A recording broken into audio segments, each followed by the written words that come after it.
Intinya adalah atau tujuannya adalah untuk pembaca bisa memahami buku ini berisi tentang apa sih. Nah, di tingkat analytical reading, Adler mengemphasize bahwa jangan sampai stop di inspectional reading saja. Bagaimana Adler dan juga Van Doren ini Pak memberitahu kepada pembaca sebenarnya pengelompokan buku praktikal dan juga teoritik itu seperti apa dalam konteks seni itu yang bagaimana? Secara umum ada dua kategori tadi ya yang sudah disebutkan Mbak Hari tadi, bahwa ada buku-buku yang punya tema atau yang disebut sebagai practical books, satu lagi yang disebut sebagai theoretical books. Tapi sebenarnya seni itu tuh dirasakan oleh pembaca nggak sih Pak? Ketika kita memahami sebuah buku yang kita baca itu sebenarnya kita rasakan nggak sih? Di sisi lain, si pembaca PR-nya adalah bagaimana bisa membreakdown satu kesatuan atau the whole package of book menjadi part. Adler dan Van Doren ternyata juga memahami seni ini tuh bukan sebatas sesuatu yang menyenangkan begitu Pak, tapi justru membawa kita tuh jadi orang yang lebih kritikal gitu. Apakah kritikal itu juga sama dengan atau bagian dari seni? Ini sulit loh Pak. Gitu. Ini saya sendiri memahaminya agak sulit gitu ya. Tapi kenapa jadi menyulitkan pembaca begitu ya?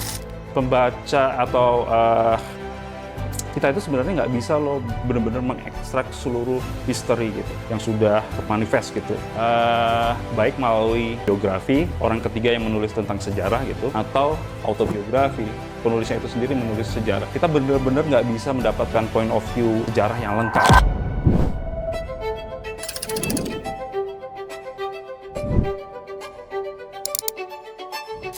Selamat datang kembali pada program podcast Di Balik Sampul Membaca untuk Berkarya. Bersama saya Ari Kurnia, dosen ilmu komunikasi Universitas Bakri. Dan program ini merupakan inisiasi dari Universitas Bakri Press dalam rangka mendukung karya-karya terbaik melalui literasi, membaca, dan juga menulis.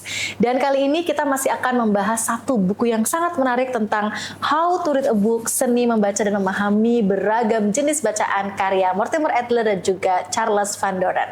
Dan kita masih juga kedatangan satu narasumber yang sangat istimewa, yaitu Bapak Guson Kuntarto, STMSC, dosen teknik informatika Universitas Bakri.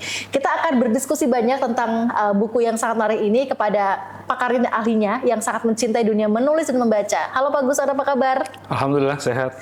Baik, kita akan banyak berdiskusi ya Pak, melanjutkan dari diskusi sebelumnya tentang elementary reading, dan kali ini kita akan masuk ke tahap berikutnya, yaitu tentang critical reading dan juga nanti di tahap akhir ya Pak, itu ada kesimpulannya sangat menarik sekali. Jadi bagaimana Pak Guson, kita siap untuk membedah buku yang sangat luar biasa ini? Let's go.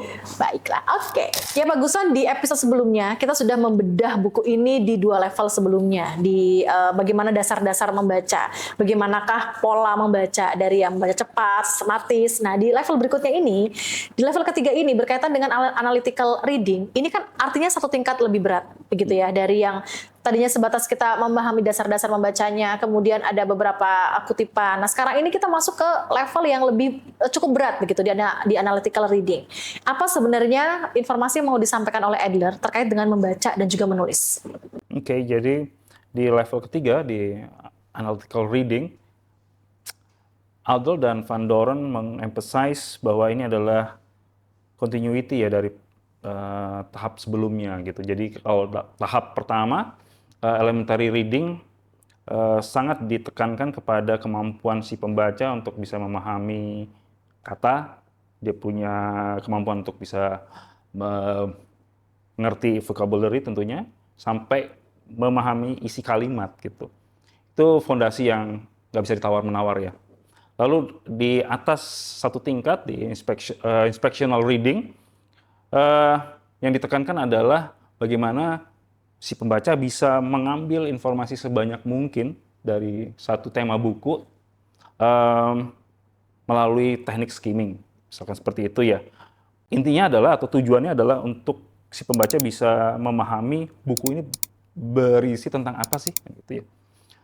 Nah, di tingkat analytical reading, Adler mengemphasize bahwa jangan sampai stop di inspectional reading saja, tetapi kita harus mampu dive in lagi lebih dalam untuk bisa menggali makna atau meaning dan mengkritisize apakah proposisi yang ditawarkan dalam buku tersebut punya statement true or false. Bagaimana Adler dan juga Van Doren ini Pak memberitahu kepada pembaca sebenarnya pengelompokan buku praktikal dan juga teoritik itu seperti apa dalam konteks seni itu yang bagaimana? Contohnya Pak? Van Doren dan Adler dia menyarankan pada tingkat analytical reading ini, pembaca mampu melakukan klasifikasi terhadap tema buku yang ingin dia baca. Tentunya, secara umum ada 2 kategori tadi ya, yang sudah disebutkan Mbak Ari tadi, bahwa ada buku-buku yang punya tema tentang, atau yang disebut sebagai practical books, satu lagi yang disebut sebagai theoretical books. Practical books ini menyajikan informasi atau pengetahuan yang sifatnya praktis gitu, atau how to biasanya. Sementara yang theoretical atau conceptual books ini lebih menyajikan knowledge atau pengetahuan yang mengeksplor tentang what gitu. Oh, jadi itu seninya ya Pak ya. Tapi sebenarnya seni itu tuh dirasakan oleh pembaca nggak sih Pak? Ketika kita memahami sebuah buku yang kita baca itu sebenarnya kita rasakan nggak sih? Karena kalau saya sebagai pihak yang membaca buku begitu ya. Jadi saya tuh selama ini membaca ya basic membaca aja gitu. Ada kebutuhan, ada curiosity, kemudian penasaran, kemudian cari jawabannya dari melalui buku. Tapi saya tidak memahami seni itu ternyata ada skemanya begitu. Nah, Adler dan Van Doren ternyata juga memahami seni ini tuh bukan sebatas sesuatu yang menyenangkan begitu Pak, tapi justru membawa kita tuh jadi orang yang lebih kritikal gitu. Apakah kritikal itu juga sama dengan atau bagian dari seni atau seperti apa? Kenapa? Karena ternyata seni yang dimaksud di sini juga Adler dan juga Van Doren menawarkan bahwa ada loh strukturnya, ada loh alurnya dan ada rencananya. Nah, seperti apa Adler dan juga Van Doren menggambarkan sebuah struktur dan rencana kepada pembaca untuk memahami seni, memahami tulisan dan juga nantinya action untuk menulis. Oke, jadi mungkin kita bagi menjadi 2 entitas ya. Jadi entitas pertama adalah aktor yang disebut sebagai penulis gitu. Yang kedua, entitas yang kita sebut nanti sebagai readers. Biasanya penulis itu sebelum dia mulai menulis, biasanya dia susun dulu dalam outline atau kerangka gitu, atau kisi-kisi lah ya. Dari situ penulis mengembangkan menjadi kalimat, paragraf, dan akhirnya terkumpullah satu buku yang lengkap gitu. Dengan tujuan tertentu tentu. Atau biasanya kalau penulis itu ingin melihat atau menguak fenomena kan gitu ya. Biasanya di dalam buku itu penulis menyisipkan pertanyaan besar yang ingin dia jawab melalui buku tersebut. Nah, itu yang dia sebut atau Adler dan Van Doren sebut sebagai satu kesatuan gitu. Jadi kalau penulis itu dari beberapa part dikumpulkan menjadi bagian utuh menjadi buku. Nah, di sisi lain si pembaca PR-nya adalah bagaimana bisa membreakdown satu kesatuan atau the whole package of book menjadi part gitu. Nah, di situ butuh seni itu, butuh cara gitu. Nah, cara yang ditawarkan adalah dengan tadi setelah melakukan klasifikasi, kita sudah memilih satu tema yang ingin kita dalami, maka langkah selanjutnya adalah melakukan X-raying buku gitu. Nah, sebenarnya yang di-emphasize di sini adalah selain kita tahu the whole book itu bicara tentang apa, tetapi in detail, skeletonnya atau rangkanya itu ini strukturnya seperti apa. Nah, jadi ini yang sebenarnya dibutuhkan oleh setiap pembaca, bukan hanya melihat dari titles gitu ya, tetapi dive in lagi lebih dalam melalui teknik analytical reading ini Mbak Ari gitu. Kemudian Pak, di level keanekaragaman, jadi di Adler menuliskan di sini bahwa dalam memahami keanekaragaman itu ada seni membuat bagan atau garis secara garis besar sesuai dengan buku. Apakah nantinya buku teoretikal dan juga buku praktikal itu juga gambaran bagan atau garis besarnya dalam konteks seni ya Pak? Yeah. Itu akan tetap berbeda. Apakah nanti penulis itu mengarahkan pembaca untuk mengerucut ke arah yang sama, bahwa buku apapun yang dibaca tetap itu seninya berbeda tapi menghasilkan satu tujuan yang sama gitu Pak? Iya, mungkin saya tadi di awal udah mention ya bahwa setiap author atau penulis itu dia sebenarnya punya pertanyaan besar ya yang dia ingin jawab melalui tulisannya lalu diekspos ke readers. Nah, tugas readers tadi adalah kita minimal punya cara gitu untuk bisa nge-breakdown sesuatu yang utuh menjadi parsial dan itu kita bisa selami maknanya gitu. Maka yang ditawarkan di sini adalah outlining kan. Jadi kita melihat kata kunci atau proposisi yang menarik atau sesuatu yang bisa kita dekonstruk ya menjadi pemahaman oleh si pembaca seperti itu. Di situ kita akan menemukan bahwa penulis memiliki niat tertentu di bukunya, begitu ya Betul, Pak? Karena ada pembahasan tentang menemukan niat si penulis dalam sebuah buku. Di situ Pak, ketika kita sudah tahu bahwa niatnya penulis ini adalah mungkin dia ingin menyampaikan klarifikasi atau dia ingin memberikan data misalnya gitu. Tapi pada tahap berikutnya Pak, ada tahap di mana penulis itu pada akhirnya ingin menyampaikan bahwa menjadi seorang pembaca itu tidak semata-mata hanya berhenti untuk di kita gitu sebagai pembaca, tapi harus ada langkah berikutnya, ada action berikutnya. Apakah Adler dan juga Van Doren menawarkan atau menyampaikan bahwa action berikutnya yang dilakukan oleh pembaca itu apa sih Pak dalam konteks seni? Apakah hanya menyampaikan ulang, menulis ulang, ataukah di level lebih berat gitu, menjadikan ini sebuah referensi gitu Pak? Di level ketiga ini di analytical reading,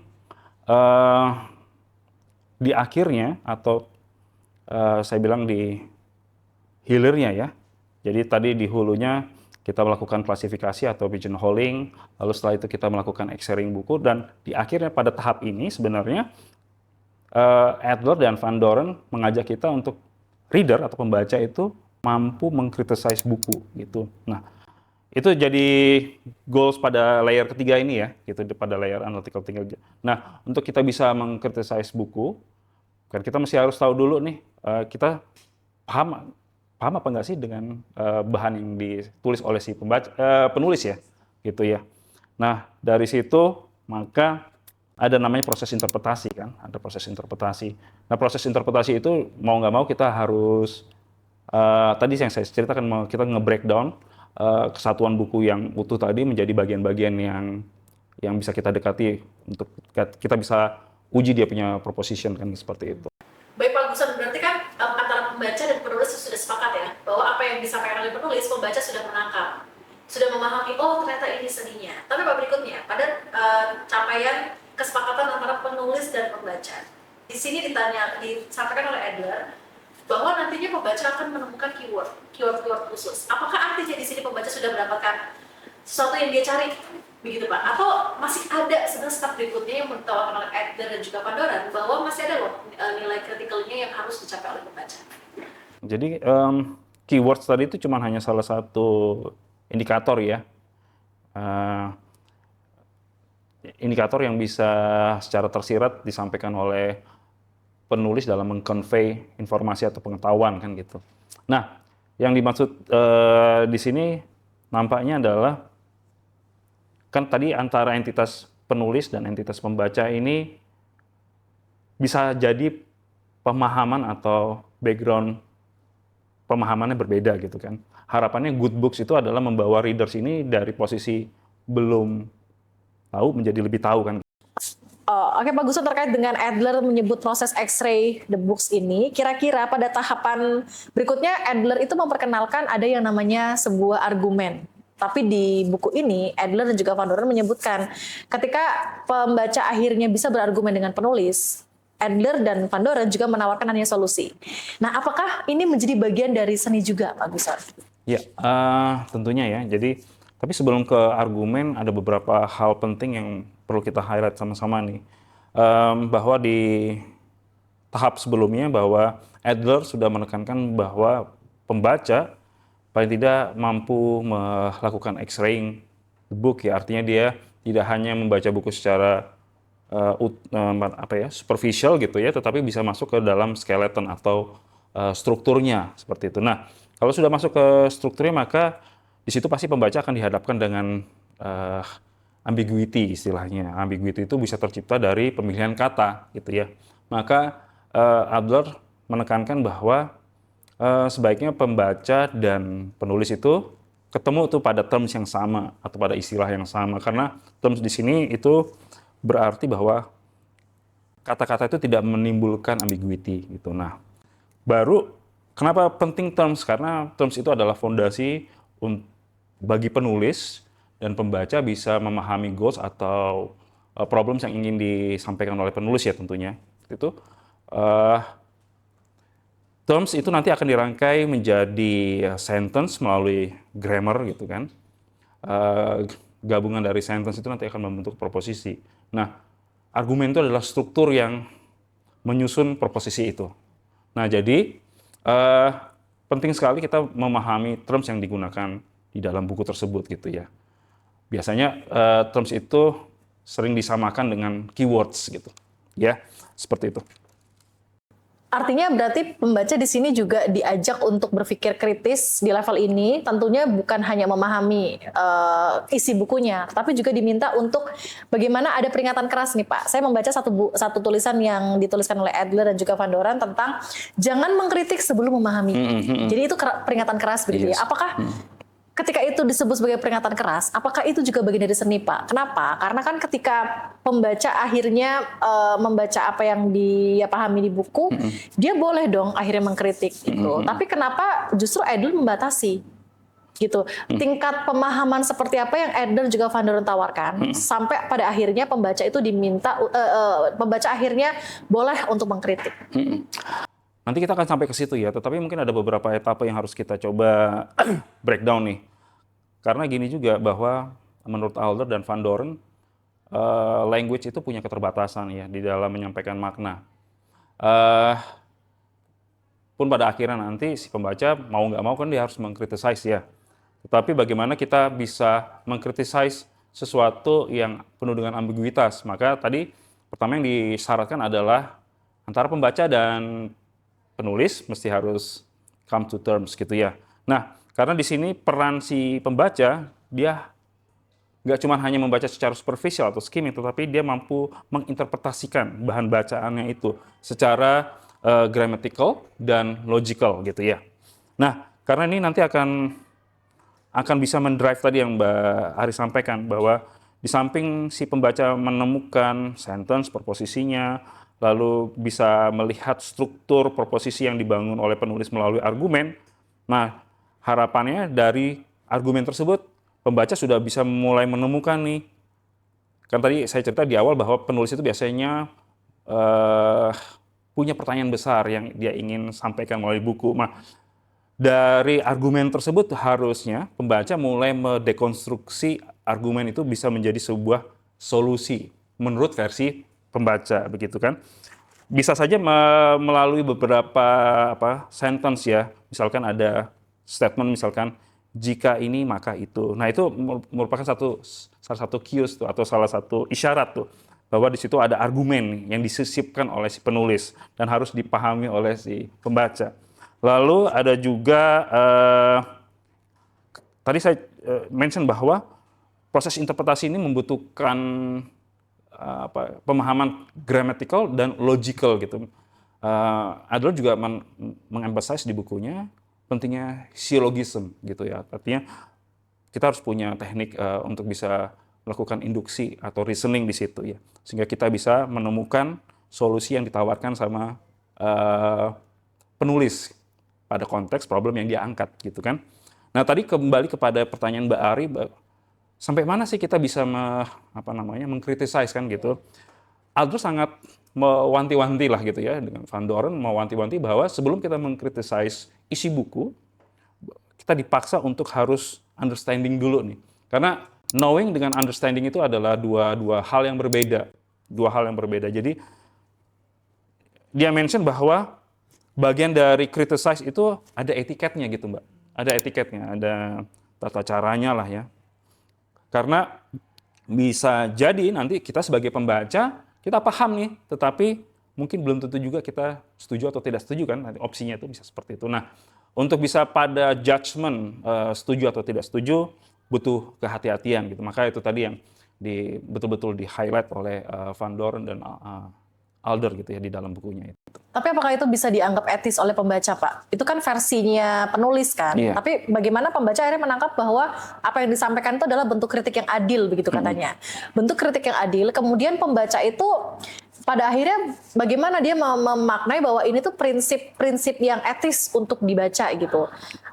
Jadi kan kita membaca tuh jadi merasa kenapa penulis ini menuntut banyak hal kepada pembaca begitu ya. Padahal kan sebetulnya penulis juga punya tujuan supaya bukunya dibaca.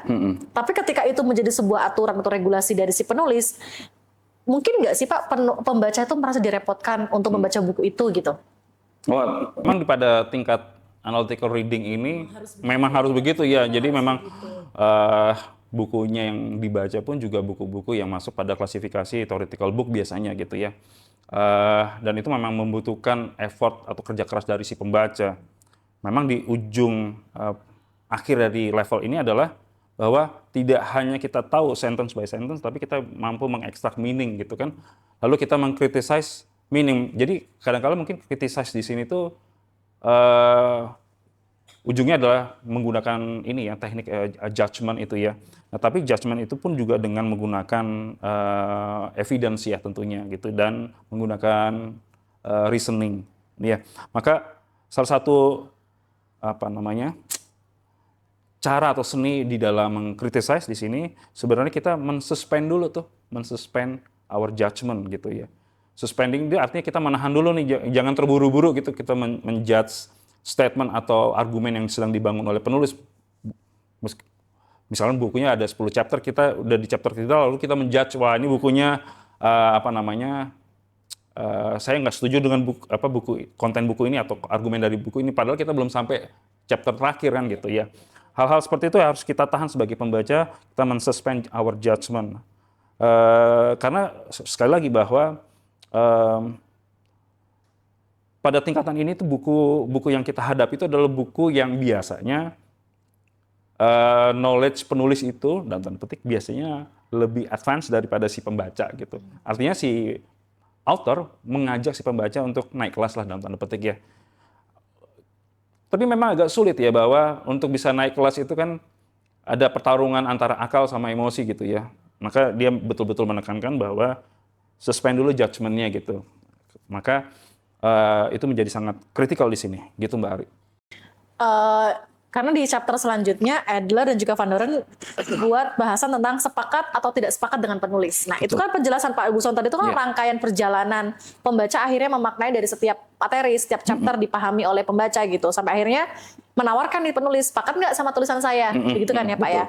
Tapi di dalam subbab dari Adler dan juga Van Doren tentang sepakat atau tidak dengan penulis, Adler menyebutkan di sini bahwa ternyata diminta loh pembaca tuh untuk menilai si penulis. Jadi ada pembahasan tentang menilai kelengkapan si penulis, kemudian tahapan terakhir adalah pembaca diminta untuk benar-benar berpikir secara kritis terhadap apa yang dia baca. Pak, terkait dengan menilai kelengkapan si penulis, apa yang dimaksud dengan kelengkapan si penulis? Apakah profilingnya, apakah track recordnya, apa seperti apa? Oke. Nah, kalau di sini mungkin lebih kepada substansinya, Mbak Arya. Jadi di ujung judgment itu kan sebenarnya ada dua proposisi ya. Jadi I understand and I agree gitu, atau I understand, I disagree. Kalau I understand, I agree itu kayak it's okay ya, nggak butuh perlawanan lah ibaratnya. Tapi kalau disagree itu di bagian mana yang kita tidak disagree gitu, atau bagian mana yang kita tidak sepaham gitu. Nah itu kan butuh cognitive process atau judgment ya di situ, bukan hanya sekedar opini atau emosi bahkan gitu ya dari si pembaca terhadap penafsiran dia terhadap buku yang dia baca. Jadi di sini Adler dan Van Doren betul-betul ingin memisahkan mana knowledge yang dikonstruk berdasarkan dia membaca chapter demi chapter dan mana itu opini. Nah, untuk bisa mengkritisize atau membuat judgment tadi, disagree atau agree tadi, itu yang dibutuhkan adalah kemampuan cognitive processing gitu. Jadi kemampuan untuk bisa menalar, untuk bisa memberikan judgment, tapi berdasarkan reason gitu dan evidence. Nah, tapi di situ pun juga nanti harusnya si pembaca memberikan catatan ya. Saya disagree-nya di apa? Misalkan dia memberikan 4 kategori nih, Adler dan Van Doren. Pertama, saya tidak sependapatnya karena argumen atau kesimpulan yang ditulis oleh penulis ini misinformed gitu kan. Itu artinya bisa saja kasus yang diangkat mungkin nggak relevan gitu ya. Lalu yang kedua, uninformed gitu.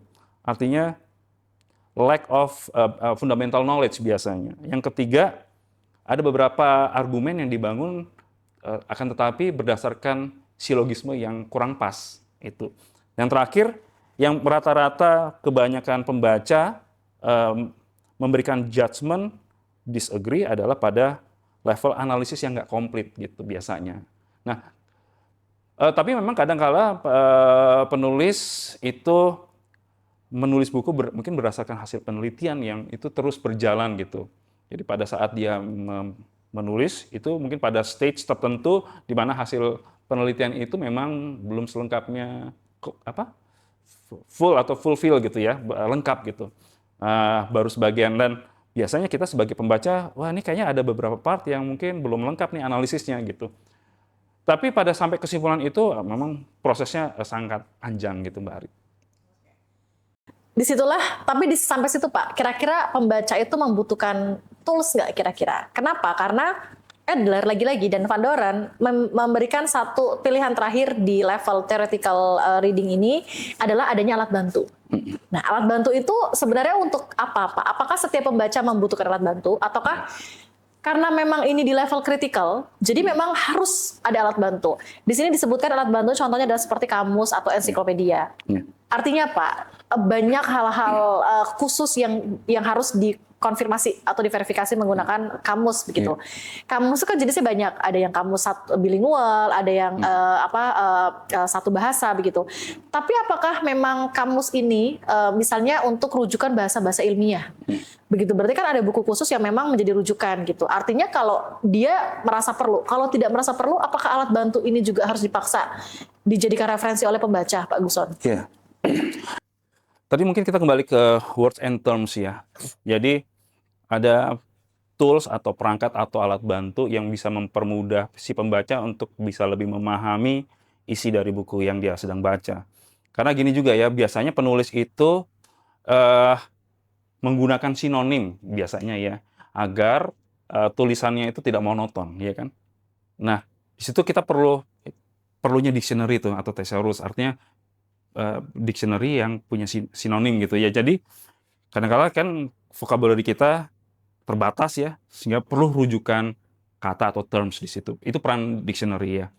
Nah, tapi kalau tadi saya mention bahwa pada saat kita melakukan cognitive processing atau judgment dengan menggunakan reasoning by evidence, maka kita perlu meng-cross-check fakta. Nah, fakta itu kalau menurut Adler bisa kita telusuri ya, atau kita lacak lagi melalui ensiklopedia biasanya gitu. Karena yang kita ingin lihat adalah fakta dengan fakta lain, relasinya seperti apa gitu. Dan itu bisa memperkuat kita sebagai pembaca untuk melakukan kritik gitu terhadap proposisi atau argumen yang dibangun oleh si penulis gitu. Saya setuju pernyataan Pak Guson jika itu dikaitkan dengan buku teoritis atau teoretikal. Tapi kalau itu dikaitkan dengan buku praktikal gimana Pak? Apakah tetap dibutuhkan juga alat bantu itu? Iya, relatif ya. Jadi kalau untuk praktikal itu biasanya terms atau words-nya lebih konkret ya. Sehingga biasanya nggak perlu menggunakan thesaurus atau dictionary gitu ya. Mungkin kalau ada kata-kata yang biasanya jarang dipergunakan di keseharian, yang perlu menggunakan alat bantu seperti dictionary ya. Terutama misalkan kalau tadi saya ambil contoh misalkan practical book untuk cookbook gitu ya, untuk memasak, mungkin ada banyak ingredients. Kalau orang luar misalkan ingin masak bikin masakan Asian food gitu kan, ada banyak ingredients yang mungkin hanya ada didapati di lokal di Indonesia misalkan. Dan itu mungkin dia butuh kamus misalkan dari Inggris ke bahasa Indonesia dan sebaliknya untuk dia bisa tahu tuh ingredients-nya apa yang dia butuhkan. Jadi saya pikir tergantung juga ya konteks dan ini apa temanya seperti itu, Mbak Ari. Oke. Tadi yang kita diskusikan adalah bagian dari kita mungkin flashback ke sebelumnya Pak ya. Kita sudah memahami dari elementary reading, instructional reading, sampai dengan kali ini tadi kita membahas tentang critical reading. Apakah misalnya pembaca, apakah cukup Pak membaca di level sampai dengan analytical? Apakah kita memang harus membaca sampai level berikutnya yaitu synoptical reading? Kalau memang seandainya cukup, level atau batasan atau apa ya, kalau bisa diukur gitu Pak, kira-kira pembaca mendapatkan informasi di level apa Pak? Kalau seandainya dia berhenti di level kritikal, sebelum nanti kita masuk ke bagian synoptical. Iya, kalau pembaca sebenarnya nggak ada yang mensyaratkan ya, harus stop atau berhenti di level mana. Tetapi misalkan tadi kita stop di level analytical yang dipropose oleh Adler dan Van Doren, kita cuma hanya dapat understanding, that's it gitu. Tapi kalau misalkan goals kita beyond understanding, misalkan, nah kita mau nggak mau harus naik level nih ke syntopical readings gitu. Kalau begitu kita langsung naik level ya Pak. Kita masuk ke tahapan ke syntopical reading.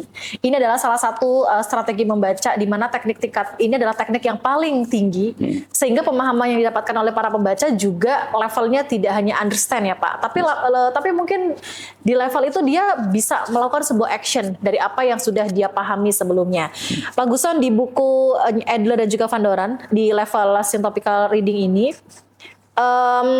pembaca itu diminta lagi untuk mengulang bukan mengulang ya, tapi merefresh dari yang elementary untuk bagaimana cara membaca buku-buku praktis lebih details. Kemudian diminta untuk bagaimana memahami karya-karya sastra imajinatif. Semakin tinggi, tapi sepertinya semakin terkesan dilihat semakin apa ya, levelnya itu tidak terlalu kritikal gitu, karena bicara sastra, kemudian bicara imajinatif, di sini juga ada drama, ada sajak. Apakah di sini juga bahasa-bahasa metafora juga ada Pak di level ini begitu? Iya. Jadi menurut Adler dan Van Doren, sepemahaman saya, kosmos lah atau bahan bacaan itu kan kategorinya macam-macam ya. Nah kalau tadi yang Mbak Ari sebutkan tadi itu bisa masuk ke ranah yang teoretikal atau konseptual books ya.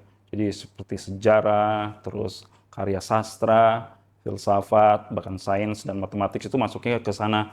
Nah kalau kita ingin menekuni atau kita ingin membaca lebih dalam lagi, bukan hanya sekedar understanding, tapi beyond itu, maka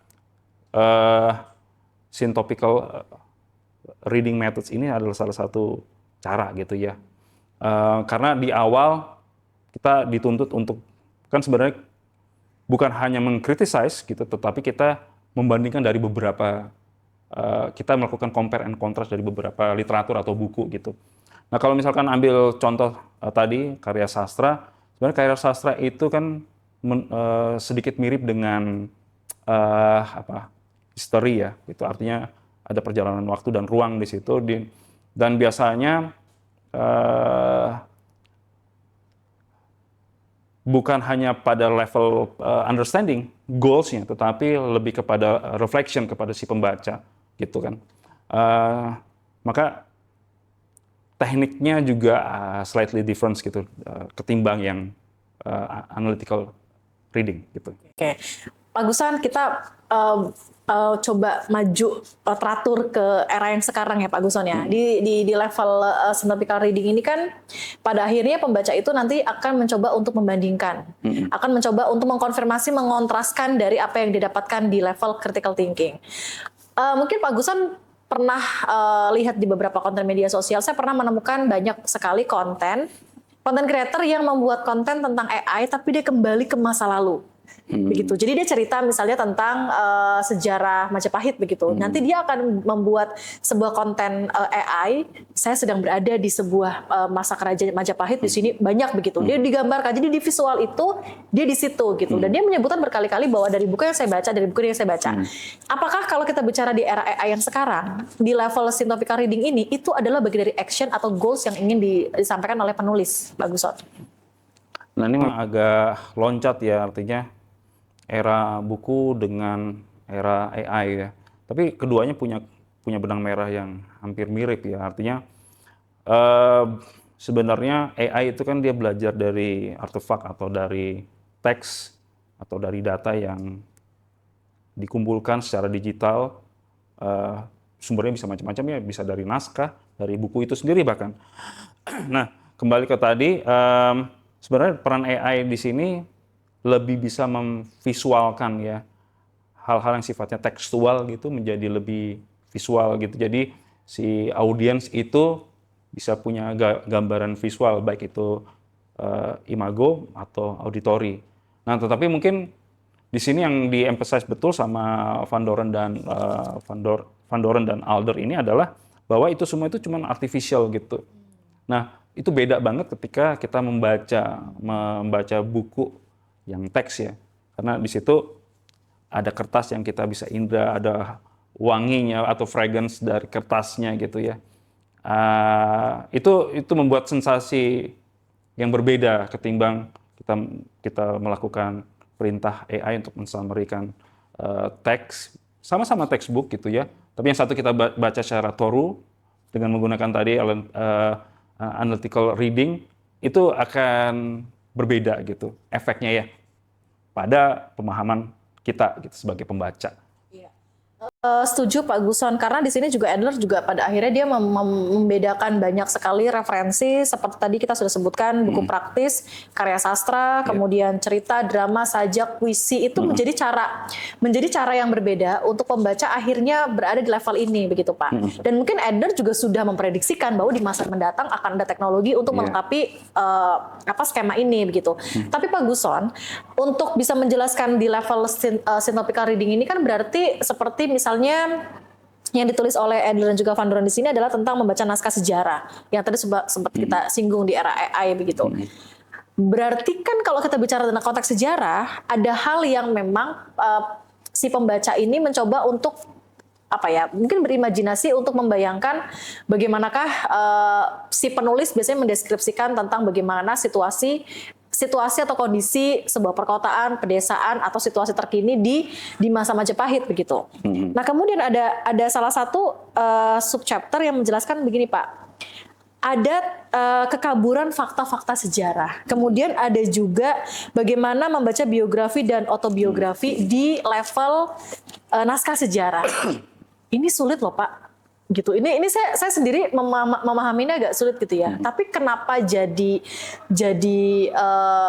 menyulitkan pembaca begitu ya? Harusnya kan di level dia udah dapat critical thinking, dia sudah oke, begini maksudnya, goalsnya ini. Tapi ketika harus berpikir lagi bagaimana kekaburan fakta-fakta, kemudian bagaimana sebenarnya naskah-naskah peristiwa itu diulang, itu kan menyulitkan ya sebenarnya. Tapi apakah memang harus melalui step itu Pak sampai akhirnya pembaca paham? Iya. Ini menarik. Seingat saya di chapter synoptical reading ini, Adler dan Van Doren mensitasi ya, kalau nggak salah Leo Tolstoy kalau nggak salah. Dia novelis, tetapi dia bilang bahwa pembaca atau kita itu sebenarnya nggak bisa loh benar-benar mengekstrak seluruh history gitu, yang sudah termanifest gitu. Baik melalui biografi orang ketiga yang menulis tentang sejarah gitu, atau autobiografi penulisnya itu sendiri menulis sejarah. Jadi memang kita benar-benar nggak bisa mendapatkan point of view sejarah yang lengkap gitu. Dan itu memang menarik sih, bahwa jadi akhirnya sejarah pun juga hanya seperti serpihan informasi atau pengetahuan yang tersebar gitu ya. Dan disitulah fungsinya peneliti gitu ya, untuk bisa merelasikan satu fakta atau evidence dengan evidence yang lain. Dan disitulah menariknya bahan bacaan seperti history gitu. Itu history, itu akan menjadi sesuatu yang berpikir keras karena kita harus kembali ke masa yang kita tidak pernah lewati masa itu. Tapi ada yang menarik Pak, semakin kesini pembahasannya semakin lebih fresh gitu ya. Membaca sains dan matematika. Artinya kita tidak lagi membaca teks dalam bentuk tulisan, dalam bentuk sebuah kalimat atau kata, tapi sudah masuk ke tahapan perhitungan begitu. Karena di sini dijelaskan matematika dan sains itu adalah bagaimana sebenarnya sebuah cara memahami permasalahan yang terkait dengan angka. Apa itu Pak kritikal dari Adler dan juga Van Doren untuk menjelaskan kepada pembaca bahwa seni membaca dan juga menulis dalam konteks sains dan matematika itu ada loh. Nah kalau ada, apa tuh Pak tipsnya kira-kira supaya saya juga bisa tertarik kita membaca sebuah naskah, membaca sebuah angka tapi dalam bentuk cerita. Iya, menarik. Jadi matematika itu sebenarnya bahasa juga gitu. Bahasa simbol matematika juga kan, seperti matematika itu bahasa atau language juga gitu. Dia punya vocabnya sendiri gitu. Dia punya vocabnya sendiri, dia punya grammarnya sendiri, dia punya sintaksnya sendiri, dan itu berbeda dengan grammar bahasa Inggris atau bahasa Indonesia tentunya. Nah jadi karena dia adalah bahasa dan dia punya vocabulary dan grammar, itu adalah sebenarnya cara yang efektif untuk mengkomunikasikan sesuatu yang abstrak gitu, sesuatu yang konseptual dari author ke pembaca agar tidak ambigu gitu.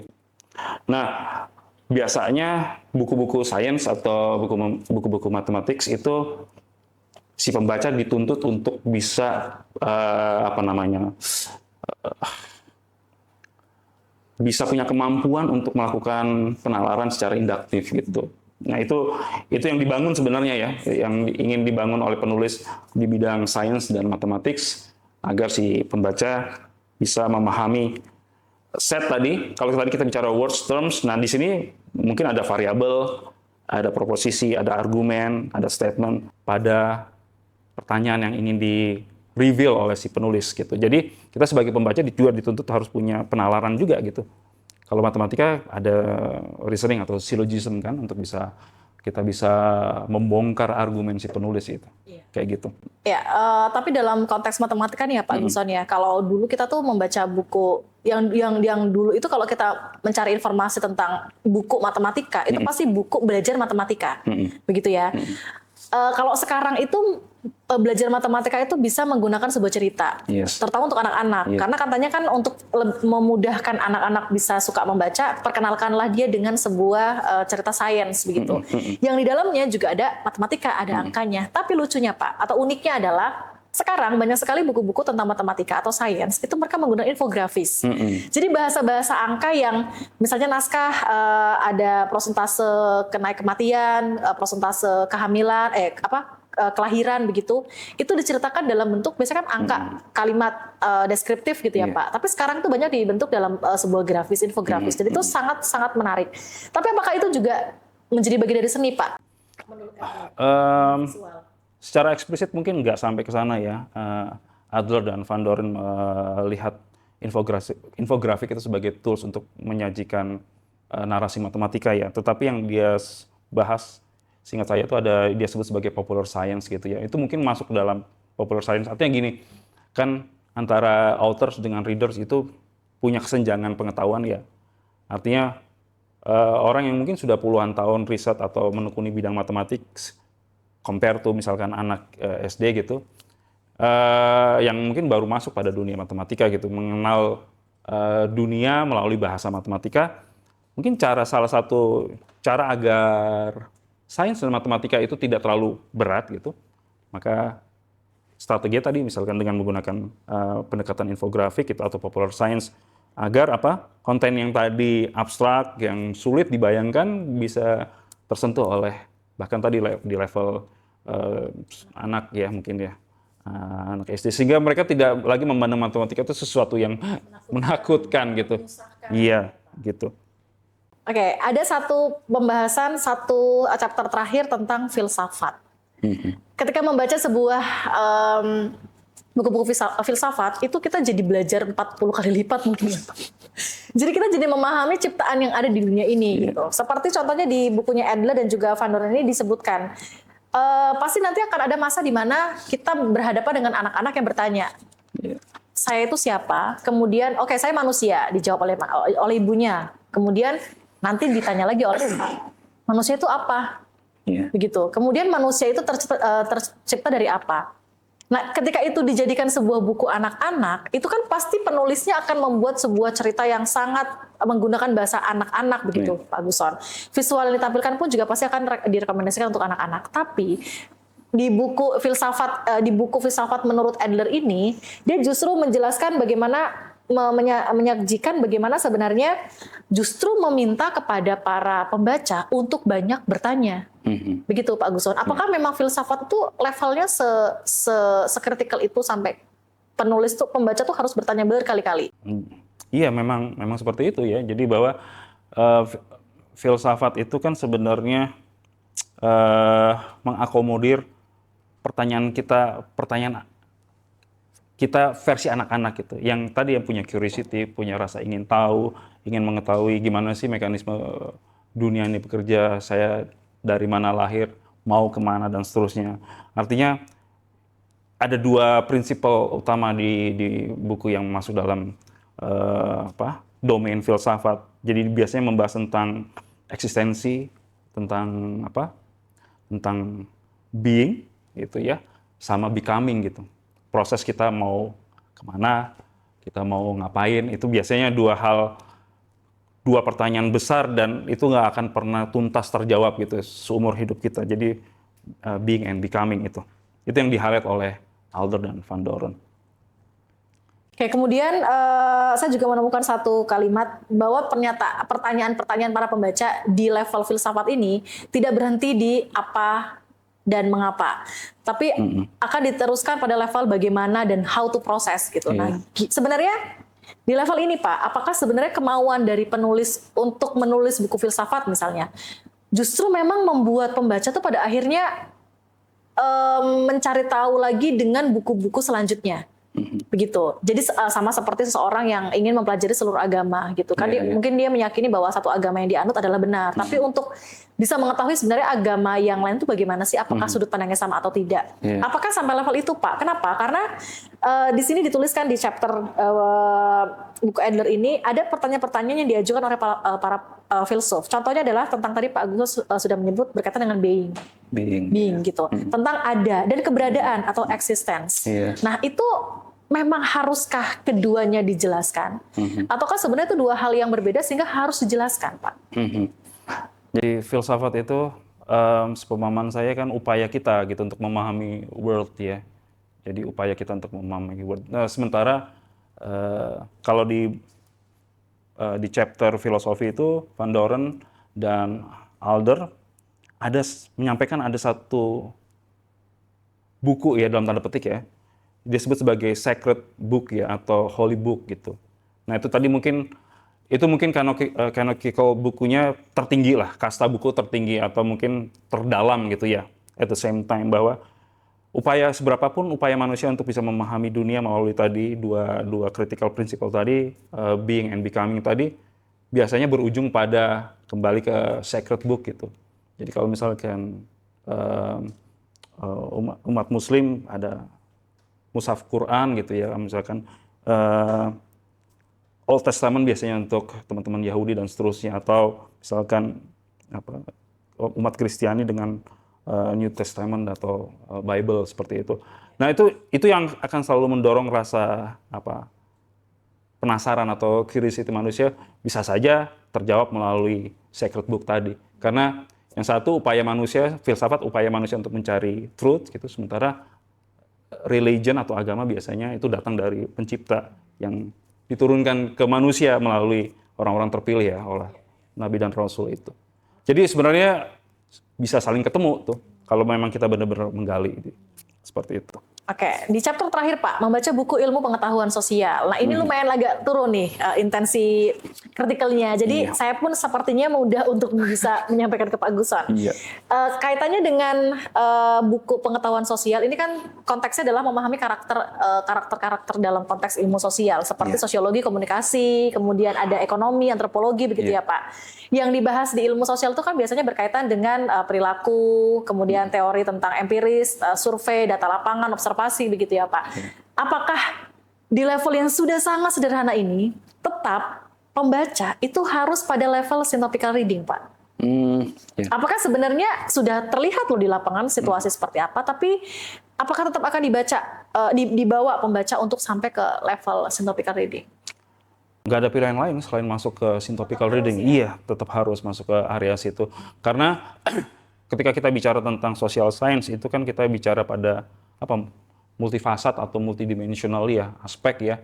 Kan kita nggak bisa hanya melihat satu, misalkan dari aspek antropologi, tapi mungkin antropologi itu bisa punya kaitan atau relasi juga dengan masalah ekonomi gitu ya, atau dengan masalah psikologi bahkan politik ya.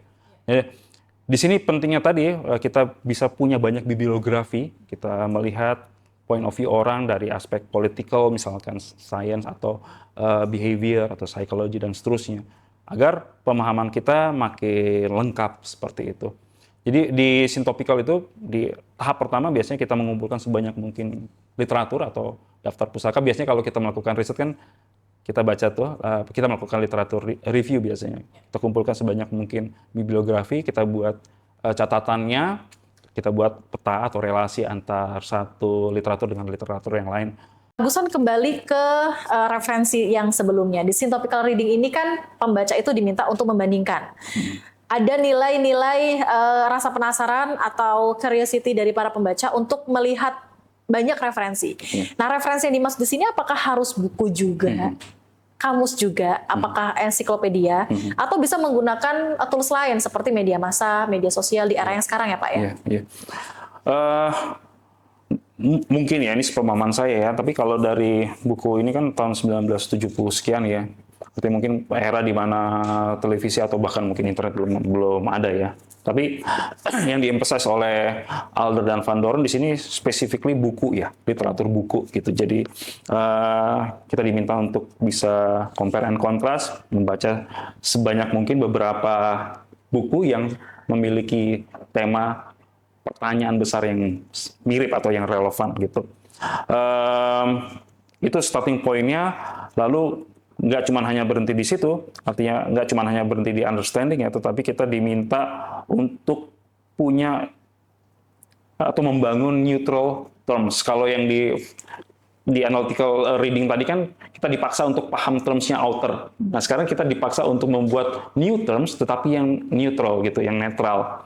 Nah, kita dituntut juga untuk bisa membangun new proposition menurut kita setelah kita membaca tadi ya level analytical. Di syntopical ini kita diharapkan membangun neutral proposition gitu. Karena neutral proposition itu semacam hipotesis lah kita. Dari sekian banyak literatur ini kira-kira area mana yang akan bisa mengenerate big questions gitu yang akan kita teliti atau kita ingin investigasi berikutnya. Dan yang terpenting sih, selain dua aspek tadi, kita dituntut juga untuk ngebangun kita ranking tuh mana yang major issue, mana yang minor issue gitu. Jadi syntopical reading ini memaksa pembaca sekali lagi berusaha keras untuk menemukan new proposition, new terms, dan new issue. Jadi caranya seperti apa ya dengan membaca literatur pada domain tertentu? Kalau bisa cross domain gitu agar kita bisa punya kelengkapan yang lebih solid gitu. Baik Pak, berarti apakah pembaca nantinya di ujung akhir dari buku ini, Adler dan Van Doren itu membuat kesimpulan bahwa pembaca nanti akhirnya itu akan akan melewati satu ujung yang sama. Seperti misalnya ketika membaca buku referensi, buku matematika, buku sains, ilmu sosial, sejarah, apakah nanti syntopical reading-nya itu akan sama, Pak? Apakah karena jenisnya berbeda sehingga juga nanti hasilnya akan berbeda? Sebenarnya yang disampaikan Adler dan Van Doren di sini adalah kalau menurut saya itu seperti frameworks atau metodologi ya. Jadi apapun bahan bacaan, apakah dia practical book atau yang theoretical tadi apakah history, apakah science, ataukah misalkan poetry dan seterusnya itu tadi, intinya kan ada di reader. Kita dipaksa untuk menjadi active reader gitu. Caranya mulai dari memahami sentence, memahami term, memahami proposisi, sampai argumen, sampai kita bisa nge-create new terms, sampai kita bisa nge-create new proposition, sampai new issue di tingkat syntopical tadi. Itu jadi saya pikir itu satu framework atau kerangka kerja kita mendekati buku, sehingga malah justru dengan membaca kita bisa muncul gagasan baru ya. Karena di situ diharapkan bahwa ketika kita membaca pada level tadi, pada level syntopical itu, kemampuan membaca kita akan pada tingkatan ketika kita sudah mencapai level syntopical, diharapkan kemampuan membaca kita juga terupgrade gitu ya. Jadi reward kita sebagai pembaca selain tadi meningkatkan skill kita dalam membaca, tetapi juga tadi, kita nggak cuma hanya berhenti di level understanding, tetapi bisa beyond. Artinya, si pembaca diharapkan tidak hanya knowledgeable, tetapi dia bisa wiser atau bisa lebih bijak gitu dalam mencermati dunia gitu seperti itu. Jadi semakin kita terekspos dengan bacaan atau kita sebagai pembaca membaca bahan bacaan seperti buku-buku filsafat atau karya sains atau karya sastra lainnya, sebenarnya kita diuntungkan dengan meningkatnya kemampuan kita di dalam membaca. Lalu yang kedua, dengan buku kita diajari untuk bisa memandang dunia dengan lebih bijaksana seperti itu. Karena bagaimanapun juga kita sebagai Homo sapiens, kalau menurut Alder dan Van Doren, kita dibekali dengan kemampuan atau mental being ya. Semakin mental being itu diasah dengan membaca dan menulis seperti itu, kita diuntungkan dengan pertumbuhan akal, pertumbuhan kemampuan penalaran yang semakin matang. Kira-kira seperti itu, Mbak. Menarik sekali diskusi kita pada hari ini. Rasanya tidak cukup untuk membedah sebuah buku 1 atau 2 episode. Kita rasanya masih harus terus membedah dengan episode-episode lainnya ya, Pak Guson ya. Kira-kira apa Pak yang mau disampaikan kepada para audiens terkait dengan seni membaca dan juga menulis? Oke, mungkin saya mau coba kutip satu kata gitu ya dari last chapter yang ditulis oleh Alder dan Van Doren, itu bahwa writing dan reading itu adalah proses yang mereka sebut sebagai reciprocal ya. Artinya aktivitas reading itu akan mengamplifikasi proses writing. Jadi kalau kita ingin menulis, maka kita harus baca good books, istilahnya seperti itu. So untuk membaca good books, ya kita udah bahas bareng-bareng ya, mulai dari elementary level, inspectional, analytical, sampai yang terakhir kita punya kemampuan untuk membandingkan many books atau literatur melalui syntopical methods seperti itu. Iya, dan tentunya kita juga masih akan terus mengedukasi kepada para audiens untuk tidak berhenti membaca dan menulis agar menghasilkan karya-karya yang berkualitas. Demikian diskusi kita pada hari ini. Terima kasih Pak Guson untuk kehadirannya. Sama-sama, kita terima kasih kembali pada berbagai jenis episode dari Universitas Bakri Press. Ari Kurnia, pamit undur diri dan sampai jumpa. Bagi Anda yang tergerak untuk menulis dan juga mempublikasikan karya, Universitas Bakri Press menyiapkan layanan editing, proofreading, desain sampul, pengurusan ISBN, layout, hingga komersialisasi karya. Bagi Anda yang ingin tahu info lebih lanjut, silakan hubungi Instagram dan juga website Universitas Bakri Press. Universitas Bakri Press siap membantu menjadikan napas pengetahuan Anda mewujud sebagai buku yang menemukan tempat di tangan para pembacanya.